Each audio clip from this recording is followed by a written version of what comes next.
Hello there, folks. The reaction over at GB News to Greenpeace draping one of Sunak's many houses in black fabric has gone well beyond hysterical. The house in question, just so you are aware, Rishi Sunak is a true man of the people, is this place.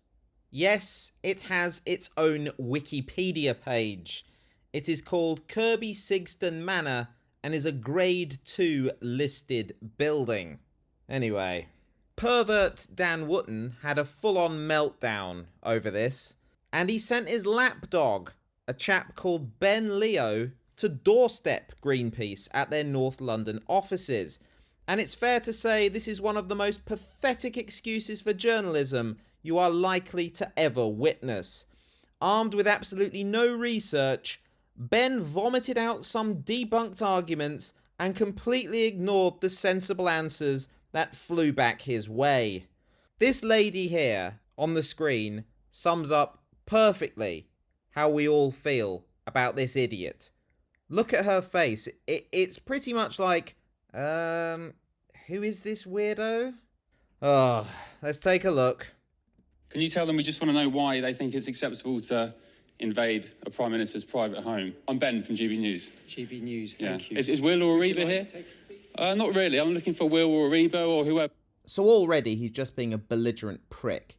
All the gentleman asked was if he would take a seat and see if they're available.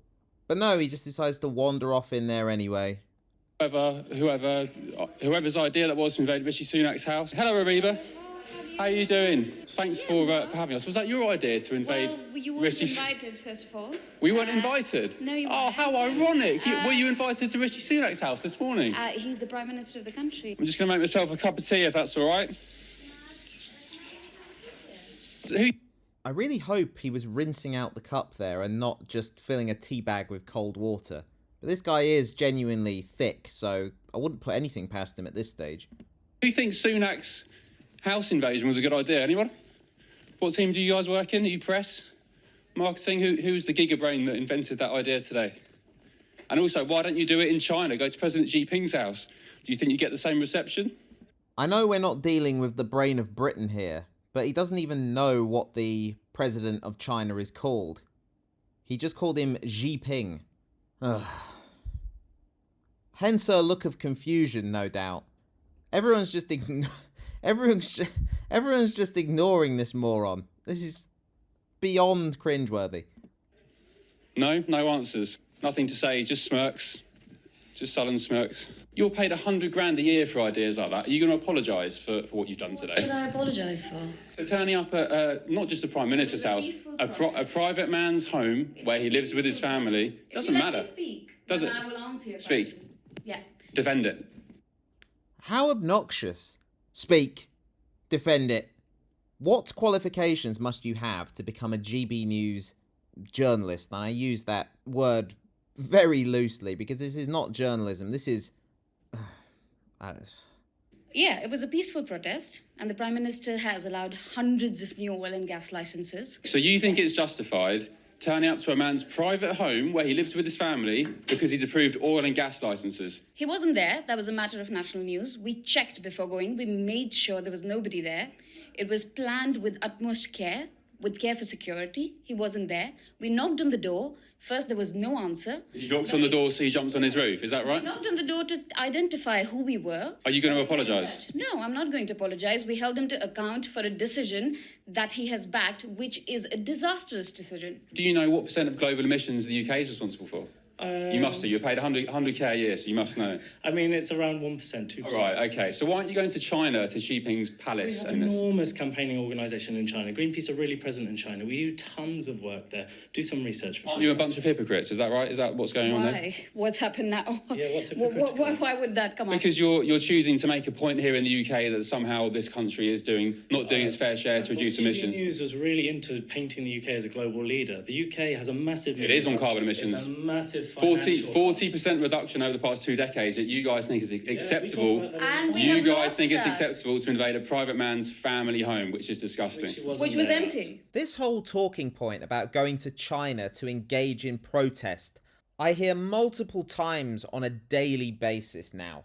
Somebody needs to point out to these people that Britain is a democracy, so we can engage in the kind of protest Greenpeace performed at Rishi Sunak's house without fear of repercussion from the state. And this is where GB News ties itself in knots, because they constantly display their fear of China, yet they clearly wish we were more like China in our reaction to any form of peaceful protest. Except, of course, when the subject of the protest is anti-trans or anti-vax. And by the way, what the hell is a private man's family home? How on earth is Rishi Sunak a private man? He's the bloody Prime Minister. This is what he signed up for. He's making decisions that will impact people and the climate and the future. A private man. Oh, for God's sake. So already Environment Minister Therese Coffey has announced her department will be severing all communications with Greenpeace after this protest. That's right. The government are attempting to cancel environmental organisations they disagree with. Sickening then, is it not? Despite the majority of the country despising the Conservatives, we won't get an opportunity to cancel them until as late as early 2025. Rumour has it anyway, Therese Coffey is facing the chop in the autumn reshuffle. I'm not entirely surprised, she does absolutely nothing. So cancelling Greenpeace is her way of attempting to suck up to Rishi Sunak. Anyway, all this talk of Rishi Sunak's home being invaded, like this is some kind of sequel to Jodie Foster's Panic Room, is insane enough. But our boy Ben Leo later appeared on GB News to further discuss his visit to Greenpeace headquarters, and he actually went even further off the rails, somehow, miraculously, God knows how. Let's take a look. The man himself, Ben Leo. So, Ben, what do you make of Greenpeace's reaction to you? And tell us about their amazingly plush office. Very swanky offices. Islington, North London, home of Jeremy Corbyn, lots of money, lots of trust fund dwellers mingling around that neck of the woods. What an appalling way to describe the constituency of Islington North. I work in that constituency, and there's poverty everywhere. Just a typical disrespectful bastard this guy is. He does not have a bloody clue. Not a clue. But yeah, to be honest, the only thing we can conclude from my little gate crashing of their office is, what a bunch of hypocrites. Yeah. Saying I wasn't invited, having seen what they did that morning to Rishi Sunak. The irony wasn't lost on them. I had a bit of fun. I roamed around their office, went up a couple of floors, spoke to staff, made myself a cup of tea. And to their credit, the two directors did invite me in for a chat, which you'll see later on in the show. But yeah, it was good fun, but also it's important when they do stunts like this, which in my opinion, and also a lot of viewers agree with this as well, is beyond the pale and over the mark. It's important that we do hold them to account in this way. Yeah, and hats off to them, really, if you're going to pull a stunt like that, to actually sit down and talk to you about it, because there's no point doing it unless you're willing to actually be held to account. Yeah, I guess so. I mean, to be honest, it would have been a very bad look if they'd got their backs up, got on their hind legs and tried to kick me out. So I think I essentially cornered them. It's important to say that they did invite me in. The receptionist opened the door and she said, come and have a seat, I'll see if they're available. But I took it upon myself to, make my own way upstairs and try and find them. And what did they make of your questioning to them, Ben? Because we've had a viewer get in touch talking about the two little girls, Rishi Sunak's daughters, and she's concerned that they would have seen images of these intruders, essentially, on the roof of their house and will now be terrified about going to bed at night. It's a very good point, and it's something I was also thinking about, because when I was about 16, I was burgled. I had a couple of men break into our house, into my room. And the psychology of knowing someone's been in your home, your private family home, which is meant to be a sanctuary, that doesn't leave you. And you speak to any crime expert or psychologist and they'll agree with that. Even now, if I hear a sound outside or the light goes off at night, I'm peering out the window. So God knows what Rishi Sunak's two young kids will think in America, watching this on TV, seeing people have been trampling all over their house. It beggars belief. Super. I mean... If you don't laugh, you'll cry. Oh, Lord. What beggars belief is coming out with a load of old shite like that? He's now equated it to both a home invasion and a burglary. Oh, burglary, by the way, which the police have all but given up on investigating after Tory cuts to policing, but they are, of course, investigating this protest to appease lunatics like this. Sunak's children probably couldn't give a shit.